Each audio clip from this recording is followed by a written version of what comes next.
பண்ணது. So starting நம்ம magic ring போட்டு அதுக்கப்புறம் வந்து இந்த ரவுண்ட் ஷேப் எல்லாம் வரும் நமக்கு. ஸோ இந்த மாதிரி நம்ம அமிகுருமி டாய்ஸ் பண்ணுறதுக்கு நம்ம மேஜிக் ரிங்கை யூஸ் பண்ணிக்கலாம். ஸோ இது பார்த்திங்களா, தெரியுதுங்களா? ஸோ இதெல்லாம் பண்ணுறதுக்கு ஸ்டார்டிங் வந்து இந்த மேஜிக் ரிங் தான். மேஜிக் ரிங் பண்ணிவிட்டு அதுக்கப்புறம் தான் நம்ம இந்த ஸ்டிச்சஸ் எல்லாம் ஒர்க் பண்ண முடியும். ஸோ இது மேஜிக் ரிங் போட்டு சிங்கிள் க்ரோஷே ஸ்டிச்சஸ் இதெல்லாம் பார்த்திங்களா, இதெல்லாம் மேஜிக் ரிங் பண்ணிவிட்டு மேஜிக் ரிங்கில் சிங்கிள் க்ரோஷே ஸ்டிச்சஸ் நம்ம பண்ணியிருக்கோம். இது வந்து அதே மாதிரி மேஜிக் ரிங் போட்டு ஹாஃப் டபுள் க்ரோஷே ஸ்டிச்சஸ் பண்ணியிருக்கோம் இதில்.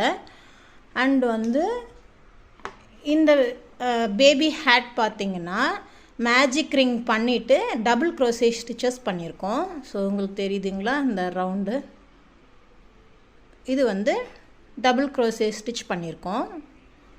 ஸோ நம்ம மேஜிக்